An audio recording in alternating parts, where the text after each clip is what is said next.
नमस्कार डॉक्टर संदीप जी। एक बार फिर से तान्या केयर बाय नेचर पे आपका स्वागत है। सर आज बहुत ही इम्पोर्टेंट टॉपिक है, पहले आप हमारे दर्शकों से मिल लीजिए। तो hello everyone, my self doctor Sandeep Sharma from Urmalia lifestyle medicine. और आज हम लोग एक नए टॉपिक के साथ आपको कोशिश करेंगे समझाने का, ताकि आपकी जो भी बीमारियां हों उसको सॉल्व करने में आपको मदद मिले और आप कुछ उसके बारे में ज्यादा जान पाएंगे तो ज्यादा अच्छे से उसका इलाज आप अपना करवा पाएंगे। जी सर, मेरा सवाल आज जो है वो फल और सब्जियों से ही रिलेटेड है। तो मैं ओके सबसे फाइन। पहले ये जानना चाहती हूँ सर कि गैस्ट्राइटिस और कॉन्स्टिपेशन में क्या डिफरेंस है। मतलब बहुत सारे लोग इसको कंफ्यूज जाते हैं कि ये एक ही बीमारी समझ बैठते हैं, तो इसमें कैसे इसको डिफरेंशिएट करें। एग्जैक्टली मैं कॉन्स्टिपेशन और गैस्ट्राइटिस को कैसे अपन डिफरेंशिएट करेंगे। सबसे पहले गैस्ट्राइटिस गैस्ट्राइटिस जहां पे आइटिस लग जाता है, इसका मतलब कहीं ना कहीं इन्फ्लामेशन या इन्फेक्शन है। तो जी। अगर आपको इन्फ्लामेशन या इन्फेक्शन है, आपको जैसे आप कुछ भी खा रहे हैं हम्म। आ- तो आपको लूज मोशन होने लगे, एसिडिटी होने लगे, रिफ्लक्स होने लगे, ठीक है, पेन होने लगे, हम्म। वो जो भी पार्ट है वो हमारा पेट के अपर वाले पार्ट में होता है ज्यादातर टाइम। जी। लोअर में भी हो सकता है। मतलब जब इन्फ्लामेशन इन्फेक्शन का रोल रहेगा तब तो वो गैस्ट्राइटिस है। जैसे आपने मान लीजिए ग्लूटेन खाया, हम्म। ठीक, या फिर कोई भी चीज खाई और वो आपके लूज मोशन क्रिएट कर दिया उसने, या फिर आपको पेन कर दिया, या फिर आपको उल्टी आने लगी, या फिर आपको घबराहट छूटने लगे, तो ये सब गैस्ट्राइटिस के सिम्टम है, ये सब गैस्ट्राइटिस है। अब बात करते हैं कॉन्स्टिपेशन। कॉन्स्टिपेशन क्या है? ये वो स्थिति है, ऐसा कंडीशन जब आपके पेट के पेरिस्टालसिस मूवमेंट, मतलब जो मूवमेंट है फूड का, वो सही से ना हो रहा हो, उसका जो मूवमेंट है वो स्लो हो जाए, वो कॉन्स्टिपेशन है। जैसे मान लीजिए आपने आज डिनर किया, वो डिनर जो स्टूल के फॉर्म में निकलना है वो आज ना निकले, वो 2-3 दिन बाद निकले और बहुत हार्ड हो और उसमें से वाटर निकल गया हो, ये कहलाता है constipation. Both are totally different thing. Sir इनके क्या सिम्टम्स हो सकते हैं, मतलब कैसे पता चलेगा कि गैस्ट्राइटिस हो रखा है या मतलब कॉन्स्टिपेशन के शिकार हो गए हैं। कॉन्स्टिपेशन है, एग्जैक्टली एग्जैक्टली। ये क्या होता है, ज्यादातर लोगों में ये दोनों एक साथ ही पाया जाता है, ठीक है। एक तो होता है क्रॉनिक, एक होता है एक्यूट। अगर एक्यूट गैस्ट्राइटिस है तो आपको दोनों में से कोई एक ही होगा। जैसे मान लीजिए बाई चांस आप किसी पार्टी में गए, आपने बहुत मसालेदार खा लिया, पेट में जलन चालू हो गई, आपको उल्टी हो गई या लूज मोशन हो गया, वो एक्यूट गैस्ट्राइटिस है, ठीक है ना, क्योंकि आपने खाना ने उसको एक्सरवेट कर दिया। ओके। या फिर आपका खाना सिंपल साउथ इंडियन वाला है, आप और अचानक से आप पंजाब गए और वहां पे आपने मक्की की रोटी और सरसों का साग खा लिया, जो आपके हैबिचुअल नहीं है, उस समय आपको गैस्ट्राइटिस उस समय भी हो सकता है। तो वो कंडीशनल गैस्ट्राइटिस है कि भाई अचानक से सडन चेंज की वजह से। आप कॉन्स्टिपेशन की बात करें, आप नॉर्मल फल फ्रूट खा रहे हैं, लेकिन अचानक आप 3-4 दिन के टूर में चले गए, वहां खाना आपका बदला, आपका तो बॉडी को उसकी आदत नहीं थी, तो वो आप कॉन्स्टिपेट कर सकते हैं, ठीक है। तो मतलब आप ये मान के चलिए, तो हो सकता है कि आप कहीं गए हो तो आपको गैस्ट्राइटिस और कॉन्स्टिपेशन एक साथ हो जाए, लेकिन दोनों अलग अलग बीमारी है। तो सही से मोशन ना जाना, हार्ड स्टूल पास करना, डिले में पास करना, बहुत देर में उसको बहुत एफर्ट लगा के उसको बॉडी से पास ऑन करना, ये कॉन्स्टिपेशन का सिम्टम है। आपको पेट दर्द होना, लूज मोशन होना, उल्टी होना, घबराहट छूटना खाने खाने के बाद, ये गैस्ट्राइटिस के सिम्टम है। सर जो सर दर्द भी एसिडिटी इससे वाला, शामिल है क्या? सर दर्द बहुत बहुत से सारे लोग। बहुत सारे सिम्टम है, बहुत सारे सिम्टम है। इनफैक्ट हार्ट बर्न, जो हार्ट की जैसा लगता है, मतलब आपको ऐसा लगेगा जैसे हार्ट की बीमारी हो गई है, हम्म। वो भी इसके सिम्टम है। जैसे आपने मान लीजिए आपने मूंगफली खा लिया खाली पेट, आपको गैस्ट्राइटिस हो गया। अब जब गैस बिल्डअप होगा तो आपको हार्ट बर्न होने लगे, तो आपको ऐसा लगेगा हार्ट अटैक आ रहा है या हार्ट में पेन हो रहा है, ठीक है, लेग में पेन हो रहा है। ज्यादातर जो ओल्ड एज के लोग होते हैं उनमें यही समझ में नहीं आता ये हार्ट अटैक का पेन है कि हार्ट बर्न का पेन है, वो लोग आईसीयू में जाके एडमिट हो जाते हैं। अच्छा। फिर 24 घंटे बाद पता चलता नहीं ये गैस्ट्राइटिस की वजह से। तो ये बहुत ज्यादा इंपॉर्टेंट वर्ड है, खास करके ओल्ड एज लोग, क्योंकि डॉक्टर आपको बता दिया भाई 80% ब्लॉकेज है, 90% ब्लॉकेज है, कभी भी आपको हार्ट अटैक आ सकता है। हम्म। और आप बूढ़े लोग में जो एज लोग होते हैं उनमें थोड़ा डाइजेशन वैसे भी होता है, तो हो सकता है आपको गैस्ट्राइटिस हो जाए और आप दूसरे सोच के आप दूसरी बीमारी में सिमिलर सिम्टम है। तो ये ऐसा कंफ्यूजन हो जाता है, और ऐसे में बहुत सारे लोग परेशान हुए होंगे। आप जो देख रहे होंगे उनमें से कोई ना कोई ऐसा पक्का ही हुआ होगा कि वो, क्योंकि आपको क्या बताएंगे हार्ट अटैक आएगा तो आपको चेस्ट में पेन होगा, यहाँ पे डाइवर्ट होगा, गैस्ट्राइटिस में भी वैसी पेन होता है। तो ये एक बहुत इंपॉर्टेंट इन्फॉर्मेशन है जो हम लोगों को पता होना बहुत जरूरी जी सर, एक सवाल और है मेरा कि ये जो गैस्ट्राइटिस होता है और कॉन्स्टिपेशन होता है, इनसे लिंक्ड और कौन कौन सी बीमारियां हो सकती हैं अगर इन पे हम सही समय पर ध्यान ना दे तो?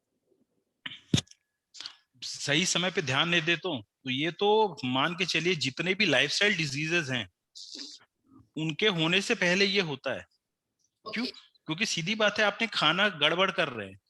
आपको डायबिटीज ब्लड प्रेशर के जितने भी पेशेंट होंगे ना, उनसे आप जब पूछेंगे तो वो पेंटाप्रोजोल खा ही रहे होंगे, गैस की दवाई खा रहे होंगे और फाइबर का इसबगोल खा रहे होंगे कॉन्स्टिपेशन के लिए। बल्कि आप इमेजिन करेंगे अगर आपका आपको माने हार्ट अटैक होने के चांसेस ज्यादा है। जब कई लोगों के टॉयलेट में हार्ट अटैक आ जाता है, क्यों? उनको कॉन्स्टिपेशन की प्रॉब्लम होती है, वो इतना ज्यादा प्रेशर लगाते हैं कि कोई कोई नस फट जाती है, हेमरेज हो जाता है टॉयलेट के अंदर। तो कॉन्स्टिपेशन कि मैंने जो लोग बाथरूम में टच होते हैं ना, उनका ज्यादातर का केस यही रहता है, क्योंकि इतना ज्यादा वो abdominal प्रेशर लगाना पड़ता है। उस समय जो बीपी शूट होता है उसमें कई बार ब्लड वेसल रप्चर हो जाती है। ठीक है, तो देख लो, तो ब्लड प्रेशर रप्चर हो जाता है। उस केस में क्या होगा कि जितने भी क्रॉनिक डिजीजेस हैं, जितने भी लाइफस्टाइल डिजीजेस हैं, वो ये तो आपको प्रसाद के फॉर्म में मिलेगा ही मिलेगा, इसको कुछ कर ही नहीं सकते आप, है ना। ये साथ में रहता ही रहता है। तो ये first step towards your chronic disease, that's it. Okay sir, कहा जाता है कि कच्ची फल और सब्जियां सेहत के लिए बहुत अच्छी हैं और लोगों को काफी डेफिनेटली प्रेरित किया जाता है खाने के लिए। बट बहुत से ऐसे लोग भी हैं जो हमेशा ये कंप्लेन करते हैं कि जब भी हम कच्ची फल सब्जियां खाते हैं तो हमें एसिडिटी हो जाती है, ब्लोटिंग हो जाता है, हमें कॉन्स्टिपेशन हो जाता है। तो इसका क्या कारण है सर? ऐसा क्या होता है उनके टमी में कि उनको ऐसी प्रॉब्लम फेस करना पड़ता है? एग्जैक्टली इसके लिए मैं आपको एक एग्जांपल बताता हूँ। जैसे मान लीजिए कोई चोर जो है 20 साल से जेल में बंद था, ठीक है, अचानक उसको आप बाहर निकालेंगे ना, तो एक्चुअली आप उसको फ्रीडम दे रहे हैं, but he is discomfort, he is not comfortable with this new God freedom. जो उसको नई आजादी मिली है उससे वो कंफर्टेबल नहीं है। वो जैसे ही बाहर देखेगा थोड़ी देर में वापस अंदर आ जाएगा। क्यों? उसको आदत पड़ गई है 20 साल जेल में रहने। समझ रहे हैं? एक सबसे सिंपल आपको मैं एक वो बता रहा हूँ proverb, changes are always discomfortable. कोई भी चेंजेस होता है ना, वो हमेशा डिस्कम्फर्टेबल होता है। अब इसी को बॉडी में ले लीजिए, आपने पूरे जिंदगी भर क्या खाया? फास्ट फूड, फालतू चीजें। जैसे आप उसको अच्छी चीजें देंगे, कुछ देर के लिए वो डिस्कम्फर्ट होती है ना, लेकिन वो आपको समझना पड़ेगा ये सिर्फ थोड़ी देर के लिए, ठीक है, माने it's just for a time being. इसका मतलब ये नहीं कि वो खराब है, आप उसके लायक नहीं है। सोचने का डिफरेंस है। सब्जियां तो वही सही है, सब कुछ सही है, आप अभी उसके लायक बनने के लायक अभी हुए नहीं है आप। तो ऐसा होता है, जो फ्रूट प्लांट बेस्ड डाइट में सडन शिफ्ट करते हैं उनको प्रॉब्लम होती है, क्योंकि अभी वो नए चीज पे एडजस्ट नहीं हुए। ठीक, पहला। दूसरा, उनको उनको जो खाने की आदत थी उसके हिसाब से सब कुछ उनका बायो मैकेनिज्म चल रहा था। सडन नई चीज आई, बॉडी को एडजस्ट करने का टाइम नहीं मिला, तो आपको समझना पड़ेगा एडजस्टमेंट फेज है अगर वो नॉर्मल आदमी। लेकिन हो सकता है उसको कोई और भी बीमारी हो, उसको उसके अंदर गट कल्चर ही अच्छा ना हो, उसके अंदर बैक्टीरिया ही ना हो, इतना एंटीबायोटिक है कि गट कल्चर ही खराब हो गया उसका, तो उसको भी प्रॉब्लम होगी, उसका गट कल्चर डेवलप करना पड़ेगा।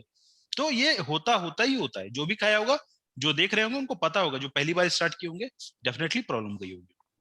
तो सर, जो लोगों को ये कच्चा खाने से एकदम सडन प्रॉब्लम होती है, आपके हिसाब से उन्हें किस तरह से चेंज करना चाहिए? आई मीन कुक फूड से रॉ पे कैसे शिफ्ट होना बिल्कुल, चाहिए? करेक्ट करेक्ट करेक्ट, वही है, ये है, यही सबसे इंपॉर्टेंट खेल है।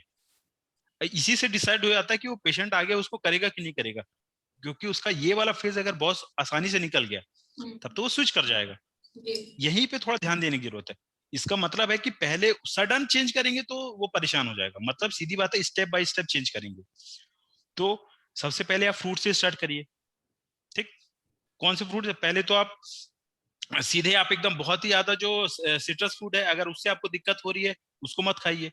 ठीक है, एप्पल से स्टार्ट करिए जो सॉफ्ट है, बनाना से स्टार्ट करिए, एक खाइए, दो खाइए। उसके बाद धीरे धीरे करेंगे तो आप एक चीज और देखिएगा, जब आप फ्रूट्स खाना चालू करेंगे इसका मतलब आप फास्ट फूड खाना कम कर देंगे।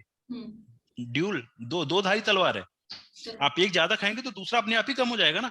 तो आपके बॉडी को डबल आप प्रॉफिट, डबल सपोर्ट दे रहे हैं। एक तो आप अच्छा खा रहे हैं, दूसरा गंदा चीज नहीं खा रहे हैं।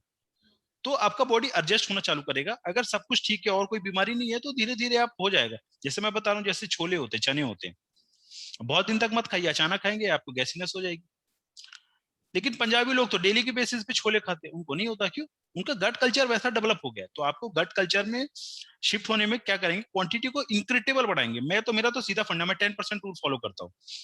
हर दिन 10% बढ़ा दो। पहले आपने एक दाना खाया, दूसरे दिन पहले 10 खाया, फिर 11 खाइए, फिर 12 खाइए, फिर 13 खाइए। 10% इंक्लूड, 10-15 दिन में सब कुछ सेटल डाउन हो जाएगा।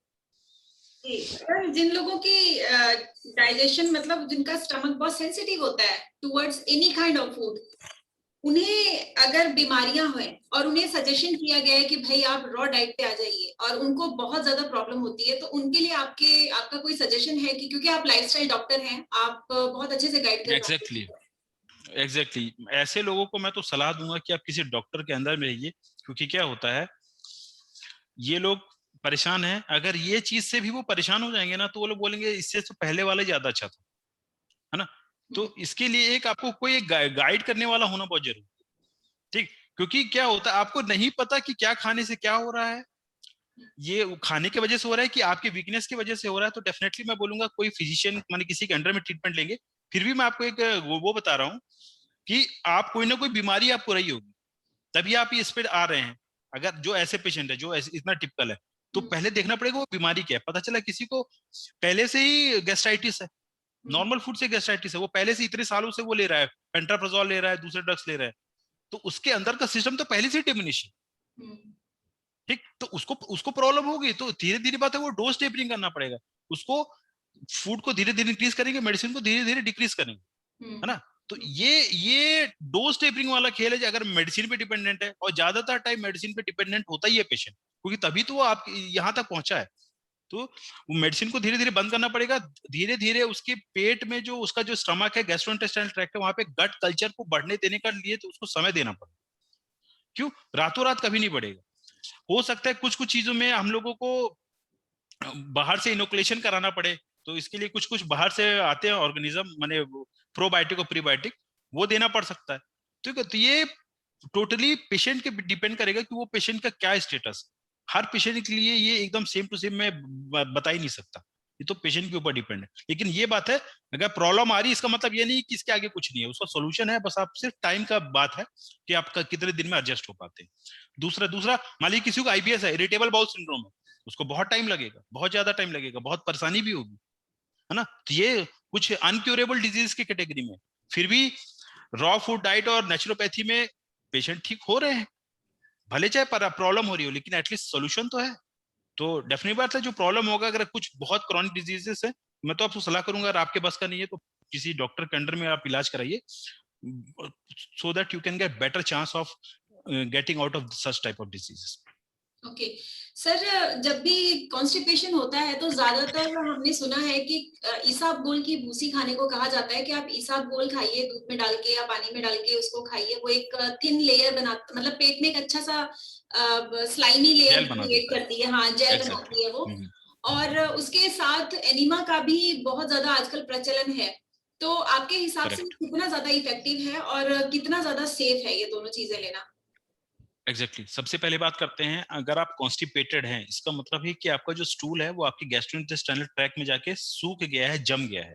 हम्म, उसको एक पुश की जरूरत है, और उसको हाइड्रेट करें। मान लीजिए कोई ड्राई है तो वो मूव नहीं करेगा। हम्म, अगर आप उसमें कुछ वाटर कंटेंट अगर उसको हाइड्रेट कर देंगे, तो वो सॉफ्ट हो जाएगा, ताकि हमारा गैस्ट्रोइंटेस्टाइनल उसको पास ऑन कर सके।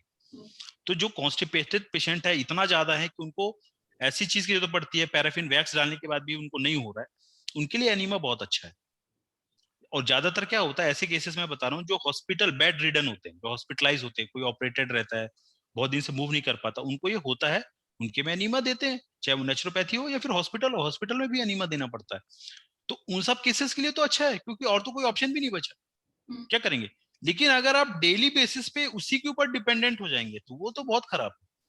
इसका मतलब है कि आपके पेट का जो पेरिस्टालसिस मूवमेंट है उसको तो आपने टाइम ही नहीं देना है, या फिर आप, मेरा कहना है वो फूड इतना ड्राई हो कैसे रहा है, इसका मतलब है आप ऐसी फूड खा रहे हैं जो उतना ड्राई है। तो सीधी बात है, आपको डाइट मॉडिफाई करना ज्यादा इंपॉर्टेंट है एनिमा लेने के मुकाबले। अब मैं आपको रोज पिज्जा बर्गर और मैकडोनल्ड खिलाऊंगा, रोज आपको एनिमा देके आपको मैं फ्रेश कर दूं, this is not the right way to do.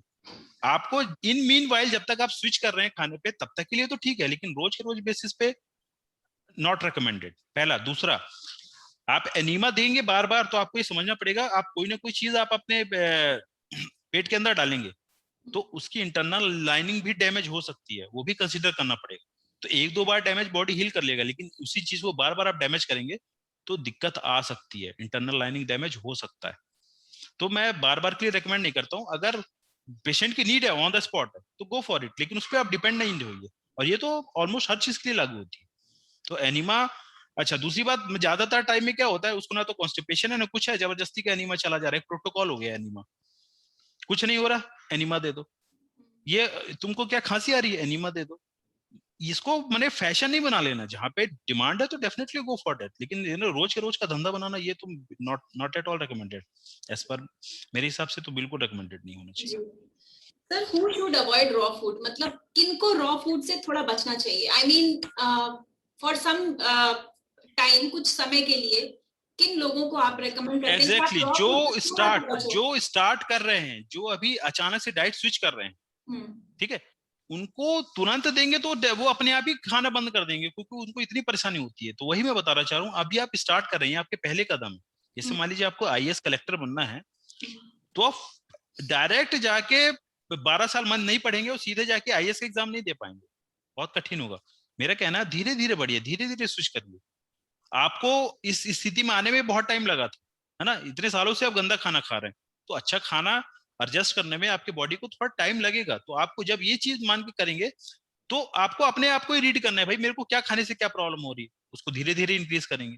पहले उसको सब्जी के फॉर्म में खाइए, फिर बॉइल्ड खाइए, फिर थोड़ा बॉइल्ड थोड़ा रॉ खाइए, देखिए किससे ज्यादा हो रहा है उसको कम करिए, जो आपको एक्सेप्टेबल हो ज्यादा करिए। कुल मिला के अपना स्टडी है ये, अपने आप को स्टडी करना है ये। आपको लग रहा है आपके पास बस का नहीं है, तो जो इसके एक्सपर्ट है उनके अंडर में करिए, क्योंकि एनी हाउ आपको इससे बाहर आना है। क्योंकि ऐसी कोई जादुई दवाई है ही नहीं कि जिसको आप खिला देते, क्योंकि दवाई की वजह से आप इस कंडीशन में आए हैं। तो ऐसा तो कोई दवाई के ऊपर वापिस से जाने का तो आप कोई सवाल ही पैदा नहीं होता। तो मेरा कहना है सिर्फ टाइम की बात है, अगर आपके पास का नहीं है डॉक्टर की मदद लीजिए, लेकिन कुछ भी करिए, ये एक न एक दिन देर सवेर आपको ये खाना ही पड़ेगा।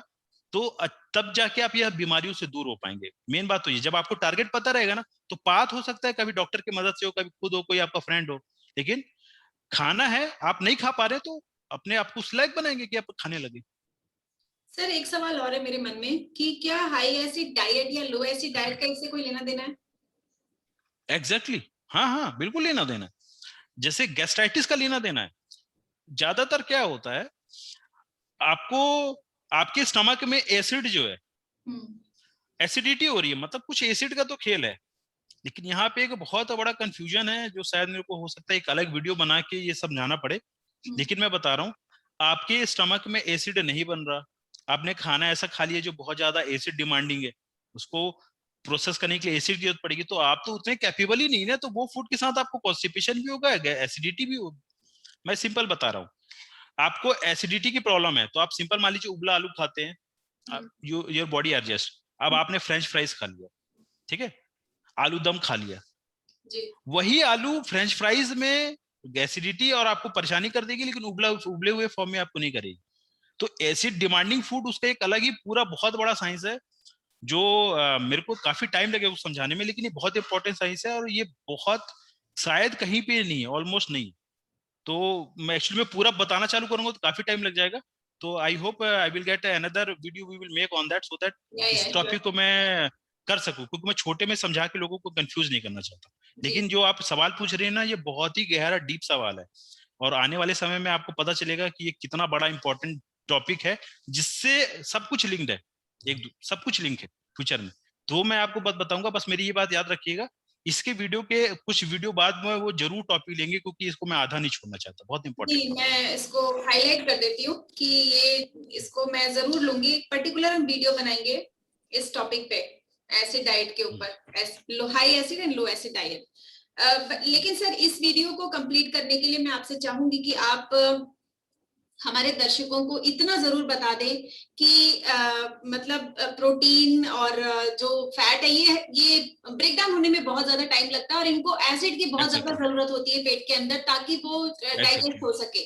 तो एग्जैक्टली आप अपनी तरफ से समझा दीजिए थोड़ा सा कि भाई किस चीजों को कम करना है जब आपके पेट में एसिड कम बन रहा है।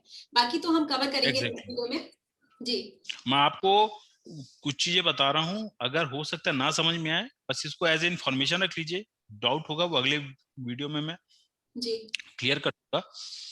अगर आपको एसिडिटी हो रही है हम्म तो मैं आपको बता दूं, आपके पेट में एसिड ज्यादा नहीं है, आपका पेट एसिड कम बना रहा है, इसलिए आपको एसिडिटी हो रही है। हम्म सुनने में अटपटा लग रहा होगा, लेकिन अपने जो भी आपकी क्वेश्चंस है, जो भी आपकी थिंकिंग है, उसको थोड़ा देर के लिए दबा के रखिएगा। आगे आने वाले वीडियो में मैं क्लियर करूंगा। तो जब एसिड कम बन रहा है तो अपने को ऐसे कोई भी फूड नहीं खाने हैं जिसको एसिड ज्यादा जरूरत पड़े। हम्म कुछ ऐसे फूड जितने तले भुंजे फ्राइड फूड्स और हाई प्रोटीन फूड्स, हम्म हाई फैट फूड, ये हम्म सब वो फूड हैं जो आपके पेट जिसके लायक नहीं है, उसके बाद भी अगर आप इसको डालेंगे तब आपको एसिडिटी होगा। और ये सबको पता है, अगर तला भुजा खाने से एसिडिटी होती है, वो इसीलिए होती है क्योंकि वो एसिड डिमांडिंग फूड है और आपका पेट उसका कैपेबल ही नहीं है एसिड बनाने का। ठीक है, इसका पूरा बायो मैकेनिज्म क्या है, पूरा मेडिकल साइंस क्या है, और पूरा प्रैक्टिकल एप्लीकेशन है, लंबा चौड़ा है। इसको अगले वीडियो में अपन कवर करेंगे, लेकिन बेसिक में आपको सिर्फ एक आइडिया ये जरूर है, इसको अवॉइड करिएगा। इसकी इन्फॉर्मेशन अपन अगले वीडियो में देंगे। जी सर कहते हैं कि प्रोबायोटिक का सबसे अच्छा सोर्स जो है वो मिलेट्स है। लेकिन बहुत सारे लोगों को मिलेट से प्रॉब्लम भी हो रही है सर, उससे भी कॉन्स्टिपेशन हो जा रहा है लोगों को, तो इसका क्या कारण है? नहीं नहीं, अभी आपको अब दो वर्ड अपने को समझने पड़ेंगे, प्रोबायोटिक और प्रीबायोटिक। जी ठीक है, बहुत सारा अलग। ठीक है, जो मिलेट्स हैं वो प्रीबायोटिक बहुत अच्छे हैं। प्रीबायोटिक ओके मतलब वो जो बैक्टीरिया है उसके खाना, उसका खाना, ओके जो खाना है वो प्रीबायोटिक है, और जो बैक्टीरिया है वो प्रोबायोटिक है। ओके तो प्री मिलेट्स जो है वो प्रीबायोटिक बहुत अच्छे हैं जब तक आप उनको फर्मेंट नहीं कर। अगर आप फर्मेंट नहीं कर रहे हैं, भिगो के खा रहे हैं, तो वो प्रीबायोटिक है, मतलब वो बैक्टीरिया जो भी आएगा उसको खाना है। तो जब आप मिलेट को क्या करेंगे, प्रीबायोटिक के फॉर्म में लेंगे, मतलब 8 घंटे भिगो के खाएंगे, तो वो प्रीबायोटिक रहेगा, वो पेट में खाना बन के जाएगा। तो जो पहले से ही बैक्टीरिया है उनके लिए वो खाना बन गया, तो उनका नंबर अच्छे से बढ़ेगा, वो अच्छे से फले फूलेंगे, तो आपकी अच्छे से मदद कर पाएंगे। प्रोबायोटिक क्या है, बैक्टीरिया है, तो आप प्रोबायोटिक कैसे बनाए? तो सीधी बात है, उस मिलेट में अपन बैक्टीरिया घुसाड़ दें, तब वो प्रोबायोटिक बन जाएगा। तो कैसे घुसाड़ेंगे? तो उसको अपन क्या करेंगे, पका के रख देंगे नेचर में, नेचर के बैक्टीरिया आएंगे उसके ऊपर ग्रो करेंगे, फिर वो क्या बन जाएगा, प्रोबायोटिक। तो कभी कभी प्रोबायोटिक, डेली बेसिस पे प्रीबायोटिक। बट कुछ लोगों ठीक है, को सर कॉन्स्टिपेशन होता है, ऐसा क्यों? एग्जैक्टली कुछ लोगों को कॉन्स्टिपेशन होता है क्योंकि अभी क्या हुआ, उनका जो बैक्टीरिया का ग्रोथ है, जो कल्चर है ना, नंबर ऑफ बैक्टीरिया है, वो अभी इतने नंबर पे है नहीं कि वो फाइबर के ऊपर एक्ट कर पाए। अच्छा मतलब जो फाइबर जो आप प्रीबायोटिक डाल रहे हैं, वो फाइबर डाल रहे हैं, वो खाना डाल रहे हैं, उसको खाने के लिए बैक्टीरिया ही है ना आपके पास। तो वो तो वहीं के वहीं जाएगा, तो वो दूसरा काम में फंस जाएगा। जब उसके बैक्टीरिया एक बार कल्चर हो जाएगा, उसके बाद फिर आपको कंफर्टेबल लगेगा। इसलिए बोला जाता है मिलेट को पहले आप भिगोइए, ताकि उसके फाइबर में वाटर आ सके, वो खुद इतने लायक बन सके कि वो बैक्टीरिया को उसको खा पाए। प्लस उसके बाद आपके पास बैक्टीरिया भी होने चाहिए। तो बैक्टीरिया का वो क्या होगा, बैक्टीरिया पूरे हैं लेकिन उनको नंबर ऊपर नीचे होता रहता है। जब आप फाइबर मिलेट्स खाएंगे, तो मिलेट्स के फाइबर को खाने वाले बैक्टीरिया क्या करेंगे, उसको खाएंगे, फिर वो डबल होंगे, फिर खाएंगे, फिर 4 बन जाएंगे, फिर खाएंगे 8 बन जाएंगे। तो आप उनको टाइम दीजिए, जब एक बार एकदम बैलेंस बन जाएगा, तब आपको मिलेट से कोई प्रॉब्लम नहीं होगी। शुरू शुरू में सबको होती है, सबको होती है, जो जो खा रहे हैं, जो खाने वाले हैं और जो खाएंगे, उनके लिए मैं अभी से बता दे रहा हूँ, सबको होती है। जी सर। सो आज एक्चुअली आपकी सारी बातें बहुत ज्यादा इंफॉर्मेटिव हैं संदीप जी, और मैं उम्मीद करती हूँ कि मैं नेक्स्ट वीडियो हम लोग ये क्योंकि बहुत ही कॉमन प्रॉब्लम है और हर घर में हर कोई बहुत परेशान है, हर कोई सब बहुत परेशान कॉमन प्रॉब्लम है, और अच्छे से कहीं पे एक्सप्लेन्ड नहीं है, जी कंफ्यूजन किया हुआ है बहुत। या इसीलिए लोग समझ नहीं पा रहे हैं एग्जैक्टली कि हो क्या रहा है उनके साथ। डॉक्टर्स तो अच्छा, बहुत है। सबसे एक और सबसे इंपॉर्टेंट बात, यहाँ पे आ जाते हैं, नेचुरोपैथी का इलाज करा लेंगे, आयुर्वेदिक का इलाज करा लेंगे, एलोपैथी में एंटासिड ले लेंगे। जी ज्यादातर ऐसे पेशेंट है ना, कहीं से भी उनको रिलीफ नहीं मिलता। क्यों? क्योंकि पहला बेसिक क्राइटेरिया ही नहीं है, वो इलाज। मेरा कहना है, बीमारी पैदा क्यों हो रही है, इस पे अपन का ध्यान ही नहीं जा रहा है, सबसे इम्पोर्टेंट। तो वो वाला पार्ट मैं समझाना चाहता हूँ। इलाज तो करेंगे तो चलो, बीमारी हुआ इलाज कर देंगे, लेकिन स्टार्टिंग पॉइंट जो है ना, वो थोड़ा मिसिंग है। उस पे वर्क करना बहुत जरूरी है। वो एक बार आप समझ जाएंगे तो शायद आपको कोई भी पैथी पे जाने की जरूरत ही नहीं। जी तो वो हम अगले अगले चैप्टर में कवर करेंगे सर, नेक्स्ट वीडियो इसी पर होगा। Sure, और मैं भी चाहती हूँ sure. कि सभी दर्शकों को जितना ज्यादा इन्फॉर्मेशन मिले, क्योंकि आपका फील्ड जो है वो मेडिकल है, प्लस आप साइंस के हिसाब से समझाते हैं, पूरा प्रॉपर साइंस समझाते हैं, इसलिए एक बहुत सीधी अच्छे तभी तरीके तभी समझा जा सकता है, क्योंकि मैं से। आपको ऐसे बोल दूं कि यार ये खा लेना ठीक हो जाएगा, मैं आपको मछली दे दूं तो आप एक ही बार खाएंगे, मैं आपको मछली कैसे पकड़ना है वो सिखा दिया ना, तब आप आराम से जिंदगी भर खाते रहेंगे। करेक्ट, बिल्कुल सही। समझ रहे ना? तो मैं आपको सिखाना चाहता हूँ कि मछली पकड़ते कैसे हैं। आपको भूख लगी, सर मेरे को भूख लगी है, तो मैं मछली दे दिया, बोले खा लिया, आज का काम खत्म, कल का कल देखेंगे। तो ये टेम्परेरी सोल्यूशन। परमानेंट सोल्यूशन क्या है? जब आप उसको साइंस समझ जाएंगे, जब आप जी समझ जाएंगे मछली पकड़ते कैसे हैं, वो सीखने में टाइम लगेगा, स्किल डेवलप होगा, लेकिन वो परमानेंट सोल्यूशन है। उसको आप सीख गए, मेहनत का काम जरूर है, लेकिन आप जिंदगी भर मछली पकड़ पकड़ के खाते रहेंगे। तो मैं आपको वो सिखाने की कोशिश कर रहा हूँ। तो थोड़ा मेहनत जरूर लगेगा, हो सकता है तो समझ में ना आए, लेकिन आप पेशेंस बना के रखिएगा। आपको मैं वो एक बार सिखा दिया ना, तब फिर आप जिंदगी भर के लिए आप जो प्रॉब्लम है उससे दूर हो जाए। जी, thank you so much Sandeep sir, आपने इतनी अच्छी इन्फॉर्मेशन हमारे दर्शकों को दिया। और मैं तो काफी सारी सीरीज आपके साथ लाने वाली हूँ, क्योंकि आपकी नॉलेज जो है ना वो इनक्रेडिबल है, मतलब बहुत अनोखा है, और काफी सरल भाषा में आप सभी दर्शकों को समझाते हैं। So exactly. और ये तो मैं ये मैं चाहता हूँ कि पर्सनली। वो ये सब चीजों को कलेक्ट करने में टाइम लगा, लेकिन अगर मेरे तक ही रह जाएगा तो फिर ये बंद किताब की तरह जी है ना। ये सबके पास जाना जरूरी है। वो जाएगा ना तो समझ लीजिए 1 लाख लोग भी वही पढ़ लिए जो मैंने पढ़ लिया। बिल्कुल उनको बिल्कुल। वो सब नहीं पढ़ना पड़ेगा, कलेक्ट नहीं करना पड़ेगा, प्रोसेस नहीं करना पड़ेगा। तो ये मेरे अंदर जो है ना, उसको पब्लिक में जब चला जाएगा तब एक्चुअली में उसका यूज है। नहीं तो मेरे पास रह जाएगा तो बस मैं ही ठीक रहूंगा, बाकी लोग को वो प्रॉफिट नहीं मिल पाएगा। तो वो तभी पॉसिबल है जब अपन उसको पब्लिक पे लॉन्च करें, पब्लिक को दें ये सब इंफॉर्मेशन। जी तो I hope it will go to the public, and जो भी पेशेंट है वो पेशेंट से कन्वर्ट होकर नॉर्मल लोग बन जाए, पेशेंट ना रहे। ठीक है? ताकि आपको डॉक्टर्स की जरूरत नहीं पड़े। अब आप हंस रहे होंगे, सर डॉक्टर की जरूरत नहीं पड़ेगी, कैसी बात कर रहे हैं? तो अपने पेट पे है लात हमारा मारो प्रोफेशन, सर। हमारा ये भगवान का अब ऐसा प्रकृति का वो है कि हमारा पेशेंट से ही सब चल रहा है। लेकिन कोई हर डॉक्टर ये चाहता है कि पेशेंट रहे ही नहीं, पेशेंट बने ही नहीं आप। ये है एक्चुअल मन की वो बात है। तो भगवान करे ऐसा एक दिन आए जब एक भी पेशेंट ना रहे, वो दिन बहुत अच्छा दिन होएगा। जी, आई होप सो, एंड या we are trying our best. हम लोग तो अपनी तरफ से पूरी कोशिश कर ही रहे हैं आगे। और दूसरी बात, ऐसा नहीं सक्सेस स्टोरी की लाइन लगी पड़ी है, कितनी सारी सक्सेस स्टोरीज है, तो आप उनको देखिए और फिर साइंस यहाँ समझ लीजिए, हो गया टारगेट पूरा। जी जी। तो सर आज के लिए इतना ही रखती हूँ। और मैं दर्शकों से गुजारिश करूंगी कि भाई आप लोग को कोई भी कमेंट हो, कुछ भी शंका है, तो प्लीज कमेंट बॉक्स में डालिए अपने क्वेश्चंस को, ताकि नेक्स्ट जो एपिसोड हमारा है एसिड से रिलेटेड, उसमें सर जो है आपकी सारी शंकाओं को दूर कर सके। क्योंकि आप नहीं पूछेंगे तो मुझे भी नहीं पता चलेगा कि एग्जैक्टली लोगों के मन में क्या शंकाएं हैं। अब मैं जितना मेरे एग्जैक्टली दिमाग हाँ, में आया मतलब उतना वो मैंने पूछ लिया। जी, तो थैंक यू सो मच जी। Sorry flight. या फ्लाइट नहीं है ये, इस टाइम होता है यहाँ पे स्टूडेंट्स वगैरह ना सीखते अच्छा हैं। तो थैंक यू सो अच्छा, मच सर जी, आज के लिए इतना ही थैंक रखते यू हैं। मिलती हूँ thank again. You thank you sir. सबको। Okay, welcome, thank you.